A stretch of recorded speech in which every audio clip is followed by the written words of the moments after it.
6 महीने पहले हुई एक ऐसी घटना जिसने पूरे पश्चिम एशिया की राजनीति बदल दी।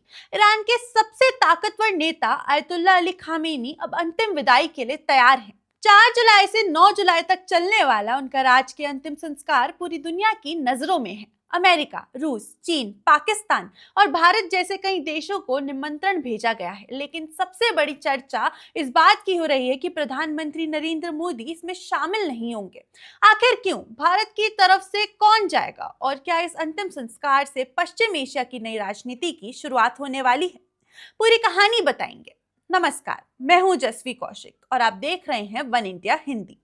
ईरान के सर्वोच्च नेता आयतुल्ला अली खामेनी के अंतिम संस्कार की तारीख अब तय हो चुकी है। कई महीनों के इंतजार के बाद 4 जुलाई से शुरू होने वाला ये राजकीय अंतिम संस्कार 9 जुलाई तक चलेगा। लेकिन इस खबर की सबसे बड़ी चर्चा भारत को लेकर है। ईरान के राष्ट्रपति मसूद पेजेश्किन ने प्रधानमंत्री नरेंद्र मोदी को इस समारोह में शामिल होने का औपचारिक निमंत्रण भेजा था।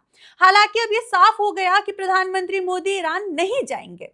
भारत सरकार की ओर से समारोह में बिहार के राज्यपाल लेफ्टिनेंट जनरल सैयद अता हसनैन और विदेश राज्य मंत्री पवित्र मार्गोरिटा भारत का प्रतिनिधित्व करेंगी। उनके साथ विदेश मंत्रालय के वरिष्ठ अधिकारी भी मौजूद रहेंगे।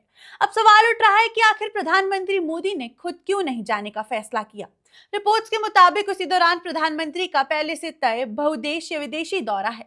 यही वजह है कि भारत के उच्च स्तरीय प्रतिनिधि मंडल भेजने का फैसला लिया गया। इसे भारत की कूटनीतिक परंपरा भी माना जा रहा है, जहां किसी महत्वपूर्ण अंतर्राष्ट्रीय अवसर पर देश का वरिष्ठ प्रतिनिधित्व सुनिश्चित किया जाता है।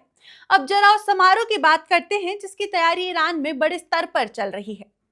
4 जुलाई को तेहरान से अंतिम संस्कार की शुरुआत होगी। इसके बाद धार्मिक अनुष्ठान होंगे। 7 जुलाई को पवित्र शहर कोम में विशेष रस्में निभाई जाएंगी और आखिर में 9 जुलाई को आयतुल्ला अली खामेनी को उनके गृह नगर मशहद में सुपुर्द खाक किया जाएगा। दरअसल मार्च से ही उनका अंतिम संस्कार होना था, लेकिन उस समय क्षेत्र में जारी युद्ध और सुरक्षा हालत के कारण इसे टाल दिया गया था।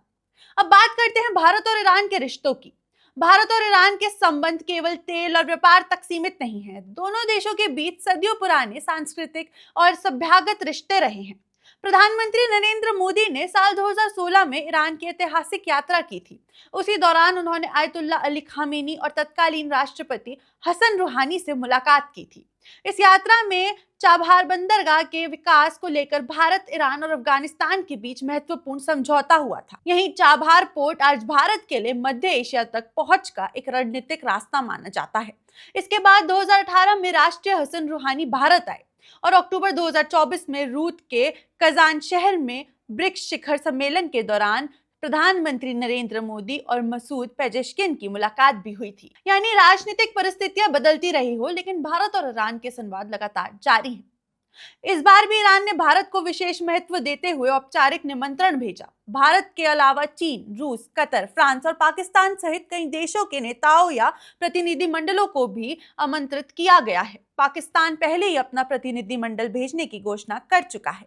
लेकिन इस पूरे घटनाक्रम में एक और सवाल लगातार चर्चा में बना हुआ है। क्या आयतुल्ला अली खामेनी के बेटे मोज्तबा खामेनी इस अंतिम संस्कार में दिखाई देंगे? रिपोर्ट्स के मुताबिक फरवरी में हुए हमले में मोज्तबा भी घायल हुए थे। हालांकि ईरान की ओर से उनकी मौजूदा सार्वजनिक स्थिति को लेकर सीमित जानकारी ही सामने आई है। सुप्रीम लीडर की जिम्मेदारी संभालने के बाद वे सार्वजनिक मंचों पर नजर नहीं आए। ना कोई सार्वजनिक संबोधन, ना कोई वीडियो, ना ही कोई आधिकारिक उपस्थिति। ऐसे में पूरी दुनिया की नजरें इस बात पर टिकी है कि क्या वे अपने पिता के अंतिम विदाई में पहली बार सार्वजनिक रूप से सामने आएंगे या फिर नहीं।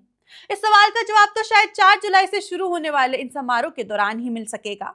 भारत की ओर से भेजा जा रहा प्रतिनिधि मंडल ये भी दिखाता है कि पश्चिम एशिया में बदलते हालात के बावजूद नई दिल्ली और तेहरान के बीच संवाद और कूटनीतिक संपर्क कायम है। अब देखना होगा कि दुनिया के तमाम बड़े नेताओं की मौजूदगी में ईरान से कौन कौन से नए राजनीतिक और रणनीतिक संकेत निकलकर सामने आते हैं।